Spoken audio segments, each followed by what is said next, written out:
her bir insan için onun milli mensubiyeti,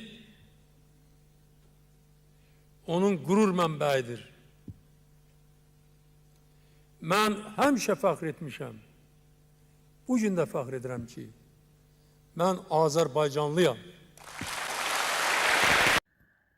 Heydər Əliyev kimin qüdrətli bir insanın həməsiri olmaq, onunla eyni ölkədə yaşamaq, onunla eyni havanı bölüşmək, mənə elə gəlir ki, Azərbaycan xalqı üçün çox böyük xoşbəxtlikdir. Hələ üstəlik, onunla ünsiyyətdə olmaq, onun insanlarla söhbətinin uzaqdan və yaxından müşahidə eləmək hər bir jurnalist üçün doğrudan da qürur vericidir. Heydər Əliyev Moskvada, Kreml'dən uzaqlaşandan sonra Azərbaycanın komünist mətbuatı və Rusiyanın komünist mətbuatı onun haqqında olmazın iftiralar, böhtanlar uydurmuşdular. Onun ailəsi haqqında, nəsli haqqında çox aşağılayıcı fikirlər yazırdılar. Onda mən fikirləşdim ki, niyə onu müdafiə edən yoxdur? Axı 14 il, 13 il Azərbaycana başçılıq eləmişdi. 69-cu ildən, bilirsiniz, Moskvaya gedənə qədər. Və mən onu müdafiəyə qalxdım. Yəni, tərif yox, bilirsiniz, mən tərif demirdim Heydər Əliyev haqqında, onu müdafiəyə qalxmışdım.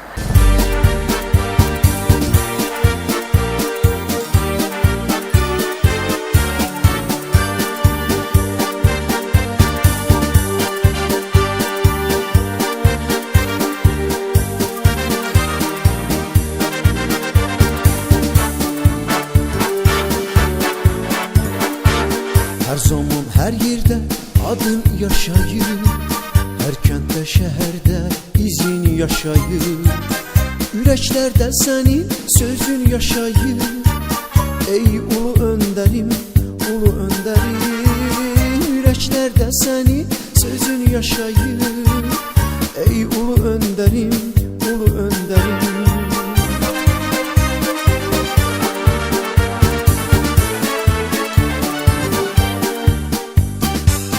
Sen kurup yarattın Azerbaycan'ı, tanıttın dünyaya Azerbaycan'ı. Sen kurup yarattın Azerbaycan'ı, tanıttın dünyaya Azerbaycan'ı. Yaşattın milleti, yaşattın halkı. Ey ulu önderim, ulu önderim. Yaşattın milleti, yaşattın halkı. Ey ulu önderim, ulu önderim.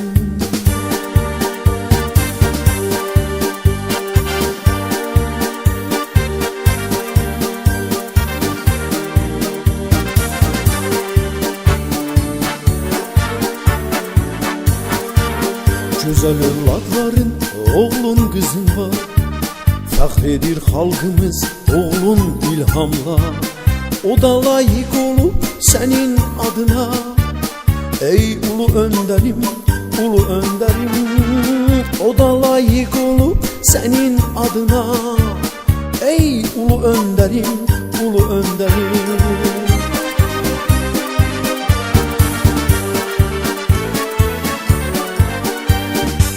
Sen kurup yarattın Azerbaycan'ı, tanıttın dünyaya Azerbaycan'ı. Sen kurup yarattın Azerbaycan'ı, tanıttın dünyaya Azerbaycan'ı. Yaşattın milleti, yaşattın halkı. Ey ulu önderim, ulu önderim. Yaşattın milleti, yaşattın halkı. Ey ulu önderim, ulu önderim.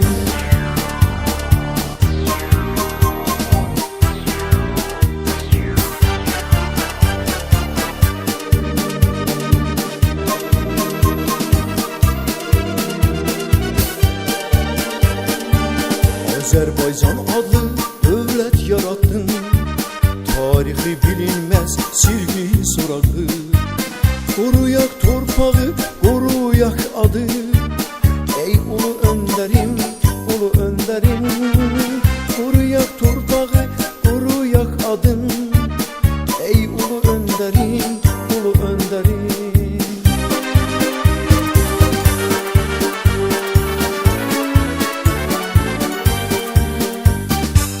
Sen kurup yarattın Azerbaycan'ı, tanıttın dünyaya Azerbaycan'ı. Sen kurup yarattın Azerbaycan'ı, tanıttın dünyaya Azerbaycan'ı. Yaşattın milleti, yaşattın halkı, ey ulu önderim, ulu önderim. Yaşattın milleti, yaşattın halkı, ey ulu önderim, ulu önderim. Yaşattın milleti, yaşattın halkı, ey ulu önderim, ulu önderim. Yaşattın milleti, yaşattın halkı, ey ulu önderim, ulu önderim. Mən bir neçə dəfə Heydər Əliyevlə ünsiyyətdə olmuşam, müsahibə almışam və mən onun bəlkə də ekranda çoxlarının gördüyü o səmimiyyəti bilavasitə hiss eləmişəm, görmüşəm. Jurnalistlə, qələm əhlinə olan münasibətinin şahidi olmuşam və hər dəfə də fikirləşmişəm ki, ilahi, nə yaxşı ki, sən Azərbaycan torpağına belə qüdrətli, belə əzəmətli, savadlı, dünya görüşlü bir lider bəxş eləmisən. Bəlkə də olmasaydı, onun Azərbaycana yenidən qayıdışı olmasaydı, Azərbaycan indi parçalanmış idi. Mən bunu cəsarətlə deyirəm, çünki bəzi siyasi məsələlərin o vaxt burulğanında idim. Çünki xəbərlər proqramında işləyirdim, Azərbaycan televiziyasının xəbərlər proqramında və bir çox hadisələrin şahidi idim mən. Biz dəfələrlə, yəni ən azı 4-5 dəfə Heydər Əliyevlə görüşmüşdük. Ümumi liderimizin adi bir jurnalistə münasibətini, səmimiyyətini şəxsən hiss eləmişəm. Ben 69. yıldan o şahsiyetinden təsirlənmişdim. 69. yıldan hakimiyyətə gələndə düz axıra qədər onun için ben onu izledim. Neye göre izledim? Çünkü onun karizması, geyimi, görünüşü, nitqi, danışığı, uzaq görənliyi, ağlı, zəkası beni ona heyran etmişti.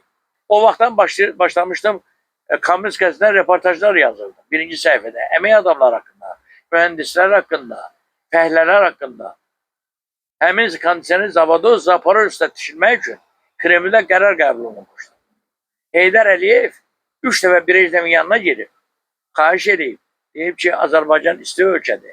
Həm də Azərbaycanda insanlar işsizdir. Gəlin bu kondisioner zavodunu Azərbaycanda tikək. Nəhayət ki, Brejnev qərarı dəyişdirib. Təsəvvür edirsiniz? Heydər Əliyev belə adam idi. Onun hansı xüsusiyyəti var şunu ki, onu çox adam bilmir bəzi şeyləri. Amma Heydər Əliyev böyük xalq üçün, Azərbaycan xalq üçün eləmədiyi gözəl işlər yoxdur. Xalqımıza bağlıdır. Moskvada işləsə də xalqımıza bağlıyıq. Hər bir dövlət müstəqilliyinin davamiyyəti onun qurucusu olan öndərlərin siyasi dühası ilə müəyyən edilir. Lider cəmiyyətin əsas aparıcı qüvvəsi, milli inkişafın zəruri amilidir. Bu baxımdan ötən əsrin 90-cı illərin əvvəllərində müstəqilliyini yenidən əldə edən və tarixdən gələn dövlətçilik ənənələri üzərində bir dövlət quran Azərbaycana Heydər Əliyev kimi müdrik liderin, uzaqgörən siyasətçinin, mahir dövlət xadiminin rəhbərlik etməsi dövlətçilik tariximizdə öz əhəmiyyəti ilə seçilir. Heydər Əliyev 2 əsrin ayrıcında öz ölkəsini qlobal təhdidlər dövründən uğurla keçirərək ölkənin milli dəyərlərinin, insanların mənəvi sağlamlığının, özlərinə inamının qorunub saxlanmasına müvəffəq olmuşdur.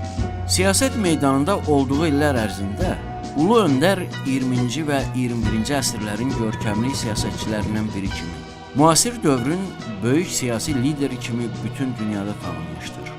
Daim Azərbaycan maraqlarından çıxış edən görkəmli şəxsiyyət Moskvaya yüksək vəzifəyə irəli çəkiləndən sonra Azərbaycanın milli dövlətçilik maraqlarını daha da yüksək səviyyədə müdafiə etmişdir. Respublikamızın bir müstəqil dövlət kimi varlığı məhz Ulu Öndərin hakimiyyətə ikinci qayıdışı 1993-cü ilin iyunu dövründə qorunub saxlandı. Heydər Əliyevin uzaqgörən siyasəti nəticəsində 1994-cü ilin mayında Ermənistanla atəşkəs barədə razılıq əldə edildi. 1994-cü ilin sentyabr ayının 20-sində xarici ölkələrin neft şirkətləri ilə Xəzərin neft və qazla zəngin strukturlarının işlədilməsi barədə əsrin müqaviləsi adlı tarixi sənəd imzalandı. Bununla da Azərbaycanın iqtisadi cəhətdən daha da inkişaf etdirilməsinə və onun yüksək təhlükəsizliyinin təmini üçün daha uğurlu tədbirlərin həyata keçirilməsinə imkan yaradıldı. Xəzər neftini dünya bazarına nəqlinə imkan verən Bakı-Tbilisi-Ceyhan, həmçinin Bakı-Tbilisi-Ərzurum qaz kəmərlərinin işə düşməsi Azərbaycanın dövlət müstəqilliyinə verilən töhfə oldu. Ulu Öndər dünyanın ən nüfuzlu təşkilatlarının tribunasından Azərbaycan həqiqətlərini, Dağlıq Qarabağ probleminin əsl mahiyyətini beynəlxalq ictimaiyyətin diqqətinə çatdırdı. Erməni yalanları faktlarla ifşa olundu. Heydər Əliyev görkəmli dövlət xadimi, müdrik lider, pragmatik siyasətçi olmaqla yanaşı, həm də çox sadə və təbii insan. Uğurlu lider formulunun əsl nümunəsi idi. Dahi şəxslərə məxsus olan mərdlik, cəsarət, səmimiyyət, qətiyyət, müdriklik kimi faktorlar Ulu Öndərdə birləşmişdi. Azərbaycan dövlətçiliyimizin inkişafına verilən əvəzolunmaz töhfələr məhz Ulu Öndər Heydər Əliyev şəxsiyyətində ən yüksək zirvəyə çatdı.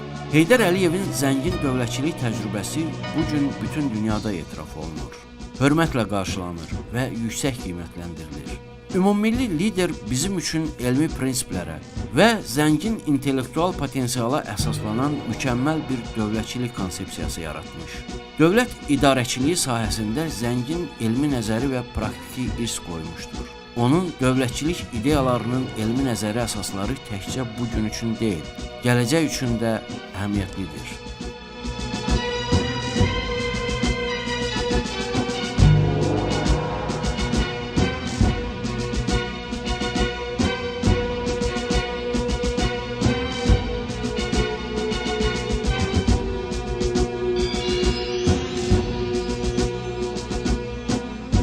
Və bu günlər mənim üçün çox ağırdı, çox çətindir.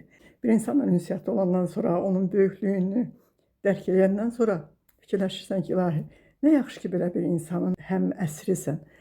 Və Heydər Əliyevin cənazəsini Bakıya gətirəndə mənim yadıma gəlir ki, küçələr bomboş idi. Mən Neftçilər prospektində dayanmışdım. Və təsadüf elə gətirdi ki, yolları bağladılar və mən hərəkət eləyə bilmədim. Orada bir gül dükanı vardı. Oradan 2 qızıl gül aldım və dayandım yolun qırağında. Kortej gəlib keçəndə biraz qalmış gülləri qoydum asfaltın üstünə. Və o kortejin bütün maşınları bu gülü əzmədilər, keçib getdilər. Bu mənim böyük liderə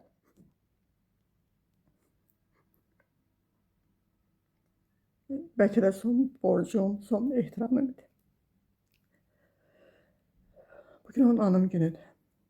Biz hamımız böyük lideri, gözəl insanı, istedadlı bir sərkərdəni, Azərbaycanı bəladan qutaran bir şəxsiyyəti ziyarət eləməyə gedirik. Hər evdə, hər ailədə bugün Heydər Əliyevdən danışırlar. Deyirəm, ruhun şad olsun əziz insan. Ruhun şad olsun doğma və unudulmayan böyük sərkərdə. Allah səni rəhmət eləsin. Bu Azərbaycanı bütün 10 illər düşünürdük. Əvvəli görürdü Heydər Əliyev. Yazıca gəlir o vaxt deyirdi ki, çıxışlarında ki, bu torpaqlar mütləq geri qayıdacaq. Gördünüz mü, qayıtdı. Heydər nə deyib, hamısı həyata keçib. Heydər Əliyev siz bilirsiniz ki, yazıçılara da, mədəniyyətə də, Azərbaycan xalqının dilinə də xüsusi fikir verirdi də. Hər şeyi yüksək dərəcədə yerinə yetirməyə çalışır. Yazıçılar. Fikrə Qoca məsələn yazıcıda o boğazını əməliyyat elətdirmişdi. Heç uzağa getməyin, mən özüm burada. Heydər Əliyev olmasaydı, mən indi yaşamırdım.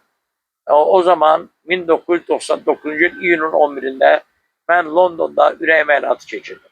Ondan qabaq biz Heydər Əliyevdən bir neçə gün qabaq, o da əməliyyat olub gəlmişdi Clevelanddə, orada görüşmüşdük. Heydər Əliyev tez-tez yeriyirdi. Mən soruşdum ki, Heydər Əliyev, mən sizə çata bilmirəm. Sizin ürəyiniz əməliyyat olunub. Heç nə demədi. Getdi orada həkim başladı bu nəbzi yoxlamağa. Heç demək həkimin xahişini yerinə yetirib, tez-tez yeriyib ki, bu nəbzini yoxlasınlar. Və oradan mən getdim, İstanbulda birisi baş konsul işləyirdim. Getdim xəstəxanaya, Alman xəstəxanasına və dedim, bəli, əməliyyat olunmalıyam, edin. Konsulun əməkdaşları gəldilər ki, tələsmə, nə olub belə filan dedim, mən həkimləri inanıram. Hem de dediler sen teyyareye binebilmezsen. Çünkü senin üreğin 3 damarı tutulub. Biri 90%, biri 80%, biri 70%. Sen hiç yere gidebilmezsen gerek əməliyyat olmasan. Ben de razılaştım. Ama birden ne aklıma geldiyse götürümüzden girdim oraya, Antalya'ya. Heydər Əliyev oradaydı. Vaqif Axundov götürdü ve dedi ki, Heydər Əliyev deyir ki, ben Nazirlər Kabinetinin hesabından vəsait ayırıram, get ya Cleveland'e ya da ki İngiltere'ye, London'a Cromwell klinikasına. Ben Cromwell klinikasını seçtim. Çünkü benim Amerika'da hiçbir tanışım yok idi. Ama orada Heydər Əliyevin çörəkəni səfir işləyirdi. Mahmud Məmməquliyev. O orada elbette bana çok kömək elədi. Siz de bir gençsin bunu bilirsiniz. Mesela onun verdiği mesajlar devleti korumak idi. Neydi? Devleti korumak, sahtekarlıktan uzak olmak. En güzel xüsusiyyətləri arzuluyordu bizim gençlerimiz. Ve bize de xahiş edirdi ki siz təbliğat aparın. Qoyun insanlar bəzən bilmeyebilir. Ama eğer başka yoldalarsa koy düz yola dönsünler. Ya bundan da böyük mesele olan bu her bir adamın atasının, anasının, validenin verdiği terbiye gibi bir şey.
Bizim ülkemizin geleceği, istikbalı, hamısı onun siyasetiyle alakadardır.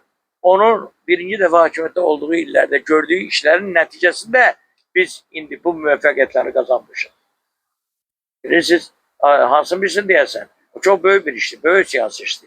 Bu iş ebedi kalacak.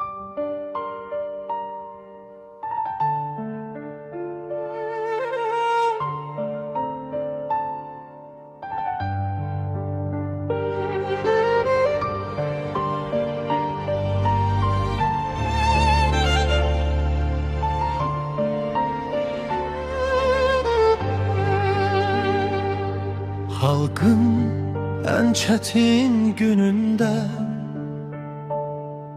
uzattın xilas elini.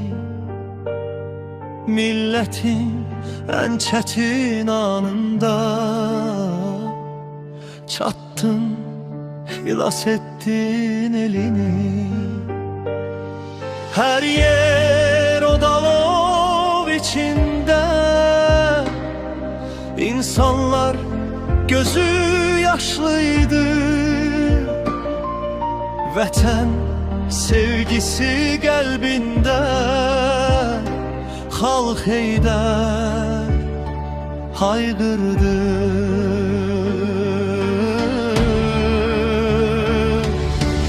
Attım attım zərrə zərrə, damcı damcı pillə pillə, xeyir qalib gəldi şərə, bunu gösterdiler.